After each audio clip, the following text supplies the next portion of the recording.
All right. Welcome back to another episode of Bitfinex Talks. I'm your host, Ricardo Martinez.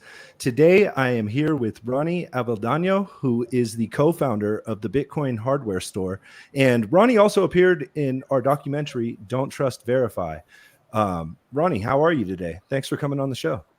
I'm doing great. Thanks for having me. It's a wonderful day here in El Salvador, Bitcoin Beach. Nothing to complain about. You know, Bitcoin price is doing fantastic. The network is great. So super happy here. Thanks for having me. Yeah, of course. Ronny, so it looks like you're sitting somewhere different than the last time we spoke. You have a pretty big announcement. You're the co-founder of the Bitcoin hardware store. Do you want to let everyone know what you've been up to recently? Yeah, a lot of things have changed. The community here and the ecosystem, as you know, moves pretty quickly. And last time I think we were talking, or at least during the documentary, I was part of my first Bitcoin team. And that's when I really started deep diving into the rabbit hole into Bitcoin, which has eventually led me here now in the present. Just recently, about 8 days ago, we opened the doors to the Bitcoin hardware store. So I'm currently sitting in the store right now, and the idea was to offer people a physical location where people could come try out some hardware wallets, demo them out. We have some demo units that people are welcome to come and try, learn the importance of self-custody, and try and take away that friction of everything being online. We're talking about Bitcoin, funny internet money, and sometimes that human connection is missing. And at least in my journey, it was missing. I'm a PhD of YouTube University, but even then, I still want that physical human touch, someone telling me, someone mentoring me that I'm doing things the right way. And so that was the idea of the store. That's why we've set it up, and we've set it up here in the heart of El Zonte, Bitcoin Beach, where everything started. So looking forward to having people come by the store, visit us. We're open right now. We're open every day from 9 a.m. to 5 p.m. And you're more than welcome to come by, check out what we have. We have a variety of self-custody products, a variety of Salvadoran products. So you're able to try a little bit of everything and figure out what the ecosystem is like and how to use it here in El Salvador. That's amazing news, man. You just opened a week ago. So what's the response been like from the Bitcoin community there in El Zonte? Yeah, let me tell you, I've been nervous because we've spoken about this for a few months back now, right? We've only been open for 8 days, but this was a project that really I started and caught my attention with my co-founder while I was on my journey of self-custody and running my own node and being with my first Bitcoin. That project is great in terms of getting people off of zero and getting them to understand what Bitcoin is, what money is, and some basics around money. But there was something missing. And so this project's been in my head for a while and been working at it for a few months now. And let me tell you, I was super nervous as to what the reception was going to be. Am I the only one that can't figure it out and the only one that needs help? But, since adopting Bitcoin was the moment where I started telling people what the idea was. By that point, I already had a location that was being finished. And honestly, it's been nothing but great feedback from that point on. It took my nerves away really quickly. And then opening the store, the nerves kind of came back again because it's like, well, it's great when people are telling you it's a great idea, but are there actually going to be any sales? Do people actually feel comfortable buying hardware wallets from me? I think of myself as just another person here in El Zonte and Bitcoin Beach. But the reputation is a big thing. And so that kind of right out the window flew away. Everyone that's been coming in, huge support from the community, people sending their friends or new Bitcoiners who are coming here to learn about Bitcoin or coming here to El Salvador for the first time, coming through the door. So the community, in my opinion, has helped me feel so comfortable about being here and understanding that this is where I need to be right now. So it makes me realize that, I was nervous kind of for no reason. It was more so just my own nerves, maybe my own anxiety that was getting to me. But now everything so far has been absolutely fantastic. The support has been great. People like yourselves, Ricardo, telling me how great the idea was. And then having people come into the store and just ask from the most basic questions about Bitcoin, and me being able to talk about Bitcoin, help people self-custody, help people have their basic questions answered. it makes me feel fantastic. So far it's been a great time, great 8 days so far, and I want to really keep that momentum going. Well, I'm very happy to hear that, man. So the Bitcoin hardware store, you mentioned that you have hardware wallets. You mentioned a focus on education. Aside from hardware wallets, like what other kinds of products do you have? Yeah, so we have four major brands right now in terms of hardware wallets. They're all air-gapped wallets, just products that we find that have fit our criteria. But then we also have products that are based around privacy education. So we have the My First Bitcoin workbook. We have some made in El Salvador steel plates where you can stamp your words onto. And then we have a slew behind me right now, or in front of me right now. I have the K1 ATM for anyone who's looking to onboard into Lightning. I have the Tianki Bolt cards for anyone who's looking to, use a different type of technology in terms of paying with Lightning. If you here in El Salvador, if you don't have internet, many travelers don't have Wi-Fi on them, and that can be sometimes a struggle when you're paying for anything with Bitcoin. Bitcoin POS systems. I have full nodes that you can set up and start running. And so the idea is really to help people interact with Bitcoin and use all the little, like I said earlier, we think of Bitcoin as internet money. You don't really need much, but there are things that you're going to need to be able to fully take advantage of all the benefits of using the Bitcoin network. And so that includes, like I said, the nodes, Bitcoin Lightning nodes, Bitcoin Lightning POS systems, Bitcoin Lightning Bolt cards, Bitcoin Lightning ATMs, and then the self-custody things, which are pretty basic, like your steel plates and then your hardware wallets. So trying to keep it simple, keep it niche, and keep it educative is a big thing for me. Awesome. Don't be insulted by the next question, but I have to ask, you guys accept Bitcoin for the products in the Bitcoin hardware store, correct? Of course, Bitcoin preferred actually, Bitcoin Lightning, and it's great to onboard people. I just had somebody before I closed out the shop for the interview. I just had somebody who was here who had never used Bitcoin before, downloaded Coinbase wallet, didn't even know that was a thing. But downloaded Coinbase wallet and it was fully on-chain. So I had an opportunity to explain to him the difference between a Lightning wallet versus a non-chain wallet. Got him set up immediately with the K1 Mini. He had a few dollars. He put in $40 of US dollars into the K1 Mini. Got him Strike since he's American. He said he wanted to use something like Strike. I was like, yeah, that's fine, no problem. Got him set up on Strike, and then he bought a T-shirt. So we do have some merch as well to support the local economy here, but the idea is to get people onboarded, get them comfortable. And so we don't accept credit card. We're not set up for that at all. Bitcoin preferred. And then if there's cash, if they have time to learn about Bitcoin and how to onboard them, then we have the K1 Mini so they can buy Bitcoin immediately and then send it right back to us. If not, we will reluctantly take their cash and then we'll just go in and put it into the K1 Mini ourselves. I know El Zonte is kind of an outlier because it's the epicenter of the Bitcoin adoption movement there in El Salvador. So a lot of people that are there in El Zonte have a pretty good understanding of Bitcoin. But as far as El Salvadorians go that maybe don't live in El Zonte, what level of Bitcoin education would you say that they're at? Oh, that's a great question. I think the level right now is very, in a general point of view, it's very basic. Business owners are starting to understand it. I think they're at the very front line since you have many people who are coming here and want to pay with Bitcoin or have heard that they can pay with Bitcoin.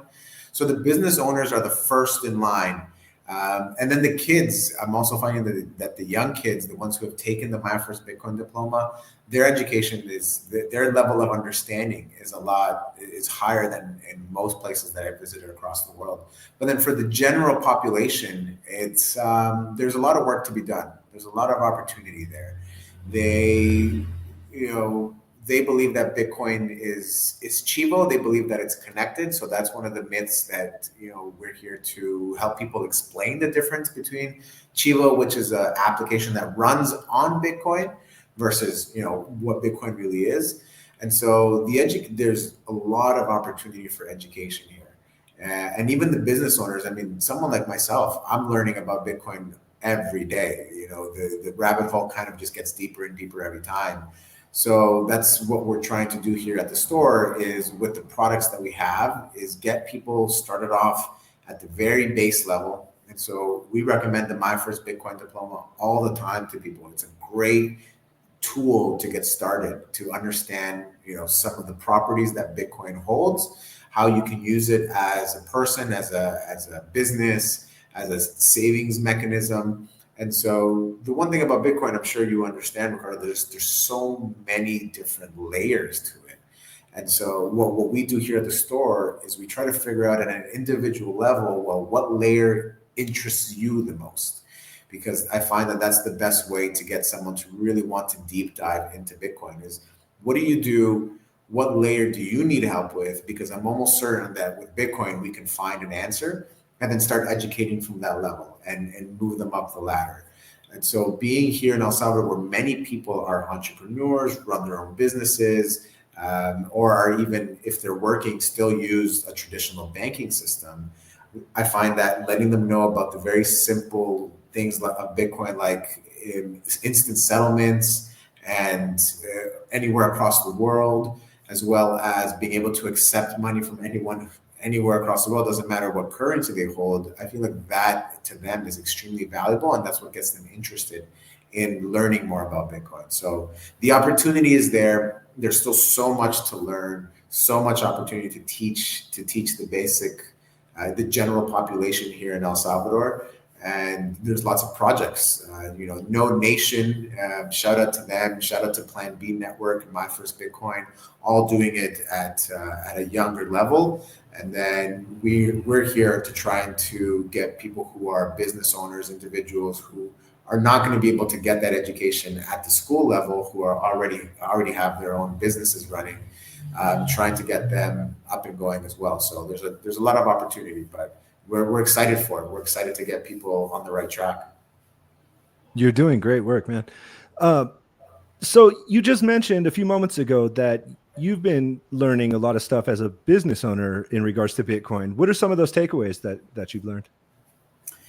Yeah, I'll tell you just off the bat, getting to be okay with the volatility of Bitcoin at a business level is something that I thought I'd be much more comfortable with.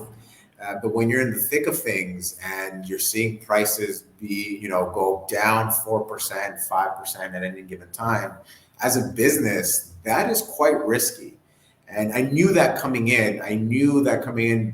Being on a Bitcoin standard, running a Bitcoin store, and trying and accepting most of our payments in Bitcoin, I knew that was going to come up at a certain point, and I thought I'd be much more comfortable than I ended up being when I saw those price drops.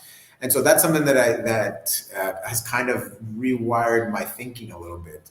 Whereas before, I would have said, if you're a Bitcoin business, you got 100% be in Bitcoin all the time, no ifs, ands, or buts about it.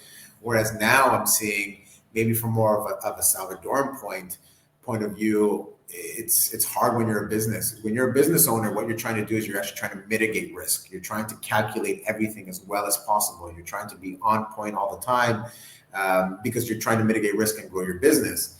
And so if you're trying to mitigate risk, then the business in and of itself can't handle that volatility. When you're looking to pay employees, you got to pay your electric bill, you got to pay your rent, you got to pay your taxes.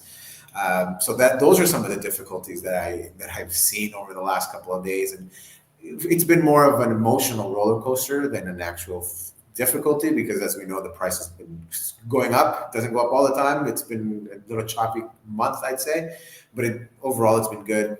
And then the other aspect of Bitcoin is just, paying the bills, having to go into the municipality to pay my tax bills.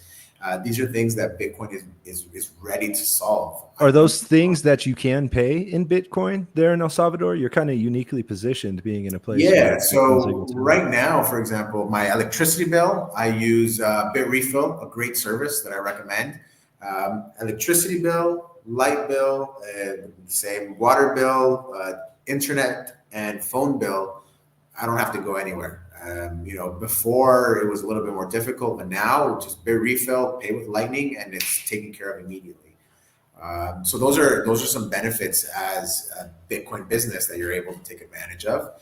And then there are still some things that you cannot pay with Bitcoin, and that's when I go back into thinking, man, how lucky am I to run a Bitcoin business and be ahead of the curve? Because if I had to do this for absolutely every bill that I have to pay, actually go into the office, then I need to hire another employee because it's not, it's so tedious and it's work that the Bitcoin network is here to fix. And it's one of the things that I tell Salvadoran business owners here all the time. Like, guys, listen, you don't have to go line up to go pay your bills anymore. You don't have to lose a day of work. You don't have to pay for the bus and spend your entire day out paying bills.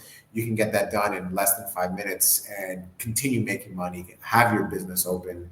And so there are definitely benefits to it as there's trade-offs. There's trade-offs to being a business owner. But the one that worried me the most was that one. Seeing, how now that I run a business here in El Salvador, well, what do I tell business owners that are accepting Bitcoin? How can we streamline them accepting Bitcoin to being able to pay their utilities with Bitcoin, or being able to pay whatever it is that they need for their operating costs with Bitcoin, so that they're not dealing with the price volatility, the price action. And companies like Blink have done a great job where you can accept Bitcoin and then convert it immediately to stable sats. You can do the same with Chivo. You can do the same with Diddle Wallet, which is another Salvadoran private wallet. And so these Salvadoran businesses, or these Bitcoin businesses here, are innovative. They're creating these great innovations that are making life as a business owner a lot easier. Now, it's a little bit of a learning curve to set it up, to make sure that you're ready to go. But once you have your setup, it's really, really easy. Well, I mean, that's why you're there, right? To provide that kind of education. So you mentioned that you're able to pay like costs, like bills and stuff that come for the business. But what about your suppliers? You're selling mostly Bitcoin products. Are you able to pay your suppliers in Bitcoin as well? Yeah. Right now, if I am to look around the entire store, everything that I've bought has been with Bitcoin. I've been lucky that way. Most of the all of the hardware wallets, obviously, we're paying with Bitcoin.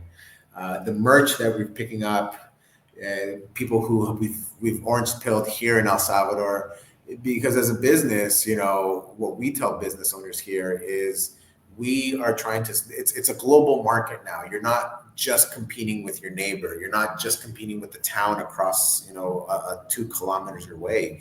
Now we're competing with people all over the globe. So how do we as Salvadorans separate ourselves? Well, accept Bitcoin for your product or service. And so we as a business have decided, well, we are going to support those businesses. We're going to help them. We're going to make sure they feel comfortable. But not only that, we're going to buy from them. If you accept Bitcoin, we are more likely, at a personal, from a business standpoint, we're more likely to buy from you. So our merch comes from people that accept Bitcoin. Some of the products that we buy that are cables and whatnot, we'll specifically look for places that accept Bitcoin. I'm living as much of on a Bitcoin standard as I think is possible. And so at this point, being 3 years in El Salvador, I know my stores that accept Bitcoin, and I kind of deviate. Even if it means I have to go out of my way, it's not directly in the path of where I'm going to that specific day. If I'm going up into San Salvador, I will deviate a little bit to choose the brands, to choose the companies that accept Bitcoin, just because we can chit chat a little bit, we can talk, we have some similarities, and then we can do business together. And ultimately, we're trying to help out the ecosystem, and this is how it's done. I spend Bitcoin on you.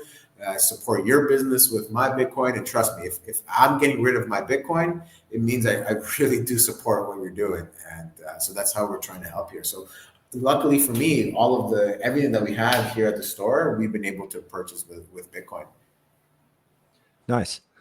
El Salvador's Bitcoin adoption saga kind of started at the beginning of the bear market of last cycle.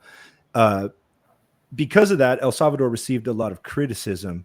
Now that the market's kind of turned around and flipped bullish, have you noticed like a difference in Salvadorians' attitudes towards Bitcoin, and also critics that maybe had negative things to say about El Salvador's adoption of Bitcoin? Yeah, and to be quite honest, like when this whole Bitcoin thing started, like you mentioned, we were pretty much at the top of the market, and then everything started going down from there. And so there was a lot of criticism. You know, a lot of the mainstream media was saying it was the biggest mistake that the country could have made, and most people were not happy with that decision. And I think there was an initial point where adoption was fantastic, let's say for about a month or so. And then once the bear market came in, it was just on a day by day basis, more and more companies were saying, no, we're not accepting Bitcoin. They weren't interested in accepting it as a form of payment. They weren't interested in learning about it. As they saw the price go down, everybody kept saying, every time I accept Bitcoin, by the next day that I wake up, I don't have the same amount of money as I had the day before. And so there was a lot of criticism, a lot of people that would accept Bitcoin to start and then would say, no, I'm no longer accepting it. But now we're back on a different trajectory. And I think this is where projects like the Bitcoin Berlin project in Berlin, El Salvador, for those of you that don't know, we do have a town here in El Salvador called Berlin. And there were German settlers from Berlin originally in that town, but there's a new circular economy. And now they have over 100 merchants that are accepting Bitcoin. And they've been accepting Bitcoin now for, I want to say, about 4, 5, 6 months. And all those people, I think that entire town has just been seeing the price go up. And they tell their friends who tell their friends that now they have over 100 merchants in that city accepting Bitcoin. Here in El Zonte, where I'm at, I'm seeing a lot of businesses that at one point weren't accepting Bitcoin, now open to that option again, accepting it on a more consistent basis, and wanting to learn about Bitcoin. And then the naysayers who at one point were saying, you know, this doesn't work. I've lost a lot of money in Bitcoin. Now they're seeing it, and they've actually coming to me and asked me, well, how do I self-custody this now? Because I'm seeing that the price is going up. So yeah, now it's worth money. Correct. I have more than I had the day before. And now I feel like I need to self-custody it. I need to actually take care of it. So it's been a ride, just like with the price of Bitcoins, there's ups and downs. And there was a lot of contradictory news, a lot of negative news. But now it's turned mostly positive. And even from the people who I think were most critical about what had happened, they're at a point now where they're kind of either just staying completely silent, or they're asking about, okay, well, how do I self-custody this? Because I might have accepted some Bitcoin back then, didn't think much because it would always lose value, but now I'm noticing that it's going up in value. So I really want to know how to protect myself.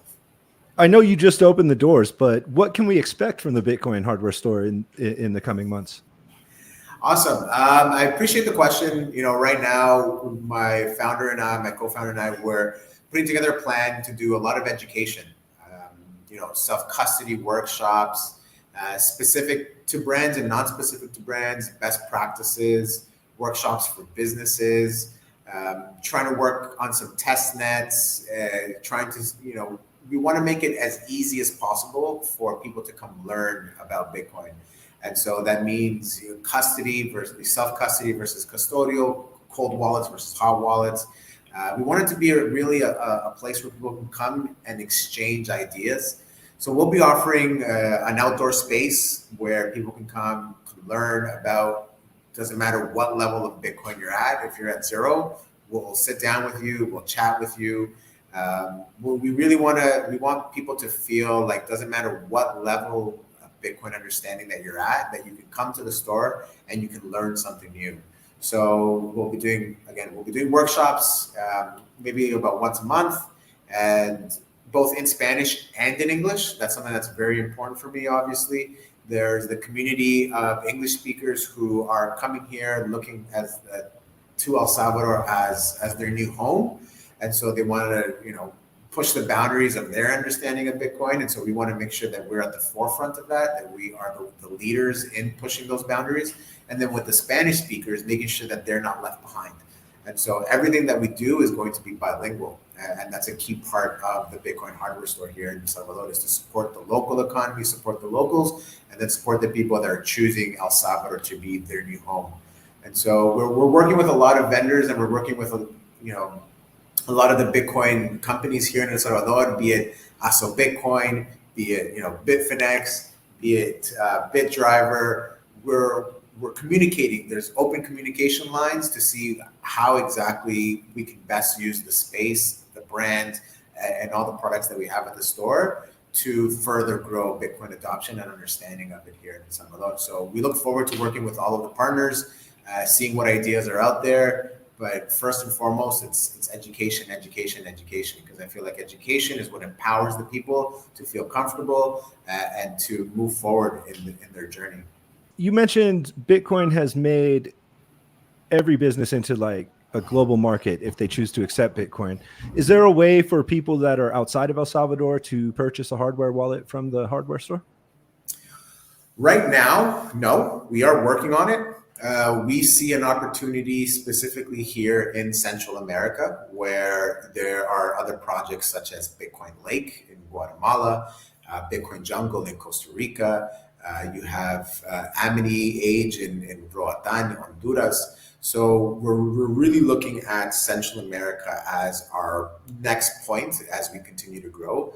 And so that's something that we are looking towards. How can we also provide these products to other parts of the world? And so, part of the reason that I think the hardware store is so important, not only can you touch things here, but getting products to this part of the world, Central America, is not easy. In Canada and the US and maybe in Europe, it's a little easier. So those may not be our immediate targets, but we are looking to target other parts, Mexico, Panama, Colombia. I don't know what it's like, but we're definitely looking to target areas where we think it's needed. If everything goes well with the principal location, do you have plans to open up any other locations, perhaps in Berlin or San Salvador? Yeah, right now this is a proof of work. It's a concept, trying to see if it's viable. And so far, we've had really good response. And ultimately, we'd want to share this store and this message across the world, not just in Salvador, but everywhere that it's needed. We feel that Bitcoin is needed in many different places. And so we've had people already who love the idea ask us, like, hey, are there any plans for you guys to do this in XYZ country? And at first we hadn't really thought of it, but now that we're in the thick of things, we're realizing that it's being asked and it's needed in many different places. So there are some talks, and we're trying to see how we can continue to grow and how we can offer this service to anyone looking for it anywhere across the world. And so at a level right now, I mean, you can reach out to us on our Twitter. You can hit us up, and if you have any questions about Bitcoin, we're more than welcome to. We would love to help you out. And then having a physical store, we're realizing that although it's internet money and everything's moved online, there's still that need for that human to human interaction. So there are starting to be plans put into place to see how we can expand across the globe. Is there anything that I haven't asked you that you'd like to tell the audience? The reason that I started the store was to have people feel confident in what they're doing. I feel like people have an understanding and they just don't want to feel like they're the only ones that have this kind of thought process. And I think that's one thing that El Salvador and Bitcoin Beach and Bitcoin Berlin, let's say, for example, have done really well at, is building a community. Ultimately, I think that's what this all comes down to, is the community and the people that you revolve yourself around with, And so that's what the purpose of the store has been, is to make people feel comfortable that they're not the only ones that are seeing what's happening all over the world. And so we want people to understand that you can come here. It's a free and open space. It's a place where you can share your ideas. You're never going to be shunned for thinking a certain way or for asking a question. There really is no such thing as a stupid question. This is a place where we want people to realize that egos are left at the door. We're here to work together, to come together, figure out a way to solve the problems that we want to solve. And like Stacy and the president says, the president of El Salvador, we're making El Salvador into the place we want it to be. And for that to happen, it takes collaboration, it takes communication, and it takes work. So that's what we're trying to really build here. We're trying to build that trust. We're trying to make sure that we know who's in our community, that we can work together, that we can communicate, and that we're surrounding ourselves and doing the correct things in order to get to where we want to be. And so with that, the hardware, that's not even my products. Like, that's not what that's someone else's stuff. It's the community. You come in here, everybody's welcome into the store. Doesn't matter whether you're a brand new Bitcoiner or you've been a developer. You can come in, share ideas, and let's solve all the problems that we are trying to solve here at the hardware store. Thank you, first of all, so much for coming on the show and answering all my questions about the Bitcoin hardware store. And then I guess my final question would be, you mentioned your Twitter. Can you give out your Twitter and your website and any other links that you feel like you should share? Totally. So we are on Twitter. It is TBHS_SV. So the Bitcoin hardware store. On Twitter, we're also on Instagram. Same thing, TBHS. We're using TBHS, and that is our website as well, tbhs.sv. So you can reach out to us on any one of those platforms. If you email us, tbhs hello or hola, whichever language you want to speak, hello@tbhs.sv or hola@tbhs.sv. You can reach out to us there. We'll be sharing a little bit of our journey. We'll be sharing some of the products, how to use them, doing some little educational tips here and there. And you can reach out either to me directly or to my co-founder, Jamie, who will reach out to you at whatever point. We are open at the store here in El Zonte, Bitcoin Beach, every day from 9 a.m. to 5 p.m. So if you're down here, we recommend we ask you to come by and visit. We would love to see you. We'd love to share our story. We'd love to share a little bit of El Salvador with you. And we hope to see you soon, Ricardo. We look forward to it and seeing what Bitcoin has in store for us over the future. Indeed. I'm looking forward to going down there. Since you have a physical location, I know El Zonte is pretty small, but did you want to give out like the address or anything like that? Yeah, Zonte is pretty small, but we are at entrance number 2 on the main road towards the beach. So there's a bus stop at entrance number 2. Typically, that's the main entrance being used. So if you just ask somebody, Playa El Zonte or El Zonte, Bitcoin Beach, entrance number 2, you can't miss us. We are right there. We're also on Google Maps if you put in the Bitcoin hardware store. So you'll find us on Google Maps, you'll find us on btcmap.org, and you'll find us on the Blink map if you're using Blink as your wallet of choice. And we are planning to do a grand opening event. So if anybody is planning a trip around April, let's just say that we are aiming for an April-ish grand opening at the store. We'll have an event. We'll announce it on our social media sometime soon over the next couple of weeks, just to have a firm date as to when we'll be doing the grand opening event. So if you're planning a trip to El Salvador, you plan it around that time, you'll be able to make it for our grand opening. Yeah, April sounds like the best month of this year to be in El Salvador with all the halving events and then also your grand opening. That's amazing. There's going to be a lot of people around, a lot of Bitcoiners, so a lot of ideas bouncing around, and it's going to be the place to be, that's for sure. Cool. Well, Ronny, thanks again. I really appreciate you coming on the show. This was an awesome interview. Thanks, Ricardo. I really appreciate you having me. It's always been great having the support from you guys and putting us out there. We hope to see you soon, and we'll see what we can do here at the store with you guys.